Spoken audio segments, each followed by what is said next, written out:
Les lectures de la messe de la conversion de saint Paul sont en vue de la mission. Le pharisien Saul a été foudroyé par la grâce sur le chemin de Damas parce qu'il a été choisi de toute éternité pour être le grand apôtre missionnaire de Jésus, l'apôtre des nations.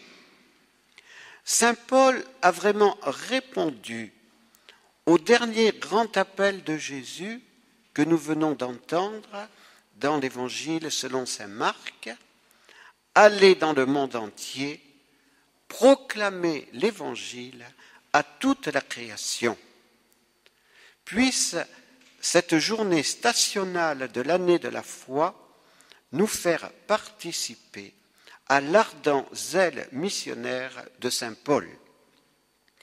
Benoît XVI a tiré cette importante conclusion de la conversion de saint Paul. La foi chrétienne ne naît pas d'un raisonnement, mais de la rencontre avec Jésus ressuscité. Cette rencontre avec Jésus ressuscité a permis au pharisien Saul de comprendre qu'en persécutant les chrétiens, c'est Jésus lui-même qu'il persécutait. Jésus ressuscité, en effet, lui a dit, sur ce chemin de Damas, « Je suis Jésus que tu persécutes. » Saint Paul ne séparera jamais Jésus de son Église. Il sera le premier théologien du mystère de l'Église, corps du Christ.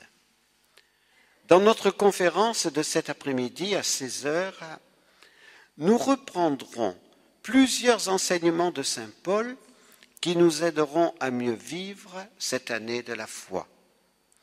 Je voudrais surtout, avec Benoît XVI, souligner que le ressuscité rencontré par Saul sur le chemin de Damas est bien évidemment Jésus qui a été crucifié.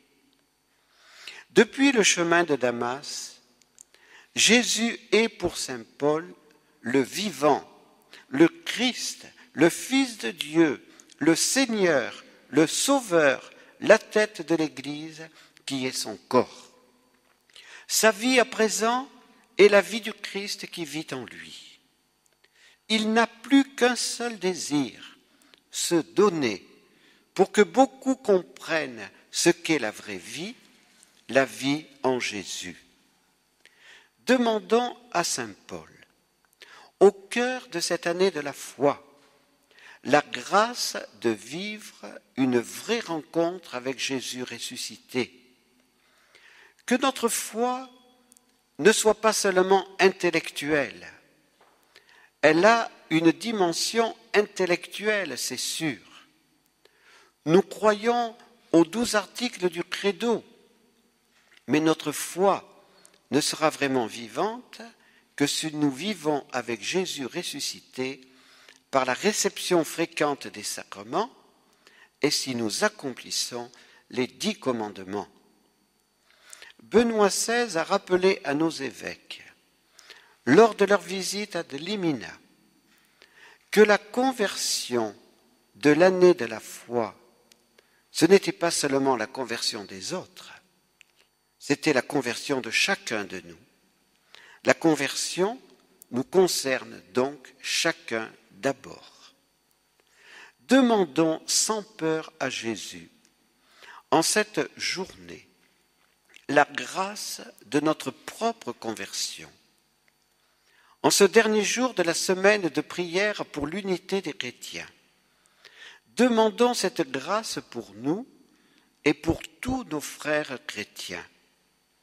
L'unité de tous les baptisés dans la vérité et la charité est à demander à l'Esprit Saint. Ce don ne sera atteint que si tous les baptisés vivent dans l'humilité en imitant notre pape Benoît XVI. que la passion de l'unité de l'Église nous habite. Prions également en ce 25 janvier pour la conversion de la France, fille aînée de l'Église. Le 13 janvier dernier a été une journée historique pour la France. J'ai participé au JMJ de Saint-Jacques-de-Compostelle, Czestochowa, Paris et Rome, et je peux dire avec certitude, nous étions plus d'1 million à Paris, c'est certain. C'est un mensonge de dire qu'il n'y avait que 340 000 personnes. Nous devons être davantage conscients du grand combat dans lequel nous sommes engagés. Ce combat ne concerne pas seulement le soi-disant mariage homosexuel. Il concerne le plan de Dieu sur la famille, mais aussi la morale et Dieu lui-même. Les lois par lesquelles la France s'est enfoncée toujours plus dans son apostasie, loi de Wirth en 1967 qui libéralisait la contraception artificielle, loi Veil en 1975 qui légalisait l'avortement, et les lois de la bioéthique, ces lois ont été pensées en loge maçonnique pour un plan bien précis qui avait été révélé par le docteur Pierre Simon, grand maître de la Grande Loge de France, dans son livre « De la vie avant toute chose ». Il fallait, disait Pierre Simon, dissocier la sexualité de la procréation, puis dissocier la procréation de la sexualité afin de transformer la morale, dénaturer la famille et faire perdre le caractère sacré de la vie humaine. Dieu, pour Pierre Simon, ne devait plus être le maître de la vie. L'homme devait en être le seul maître. En ce jour de la conversion de saint Paul, demandons pardon à Dieu d'avoir été si silencieux en 1967 lors de la loi Neuwirth et en 1975 lors de la loi Veil. L'élan et le réveil du 13 janvier à Paris ne doivent pas retomber. Il ne s'agit pas du chant du cygne, du barou d'honneur, mais de l'aurore du grand renouveau que nous attendons, que l'Europe aux racines chrétiennes attend, que l'Église universelle désire ardemment. Jean-Paul II a appelé la France à la fidélité aux promesses de son baptême et à son alliance avec la sagesse éternelle. Demandons à saint Paul et à la Vierge Marie, Reine de France, en ce 25 janvier, des grâces de conversion pour nous-mêmes, pour les baptisés endormis de notre Église de France et tous les hommes de bonne volonté. J'ai eu en main, juste avant la messe, ce que le pape Saint Pie X disait aux évêques de France le 29 novembre 1911 et qui est plus que jamais d'actualité. Que vous dirai-je maintenant à vous, chers fils de France, qui gémissez sous le poids de la persécution? Le peuple qui a fait alliance avec Dieu aux fonts baptismaux de Reims se convertira et retournera à sa première vocation. Ses fautes ne resteront pas impunies, mais elle ne périra jamais, la fille de tant de mérites, de tant de soupirs et de tant de larmes.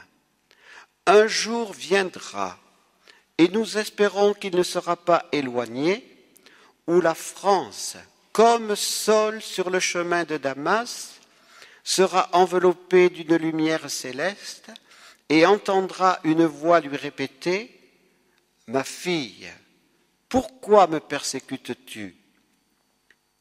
Qui êtes-vous, Seigneur? Je suis Jésus que tu persécutes. Il t'est dur de regimber contre l'aiguillon, parce que dans ton obstination tu te ruines toi-même. Seigneur, que voulez-vous que je fasse? Lève-toi, lave les souillures qui t'ont défiguré, réveille dans ton cœur tes sentiments assoupis et le pacte de notre alliance, et va, fille aînée de l'Église, nation prédestinée, vase d'élection, va comme par le passé et porte mon nom devant tous les peuples et les rois de la terre. Que ces paroles de Pie X soient des paroles prophétiques. Jean-Paul II du haut du ciel nous redit encore, levez-vous, allons. Oui, soyons déterminés, soyons confiants. Le combat entre la femme et le dragon n'est pas fini, mais nous savons que la victoire est déjà acquise. Le triomphe du cœur immaculé de Marie viendra, ayons confiance. Ce que Jésus ressuscité a réalisé dans l'âme du pharisien Saul, il peut le réaliser dans l'âme de nouveaux convertis qui deviendront ses apôtres zélés et permettront le renouveau de la France, fille aînée de l'Église. Demandons avec conviction cette grâce en cette journée de prière et de jeûne.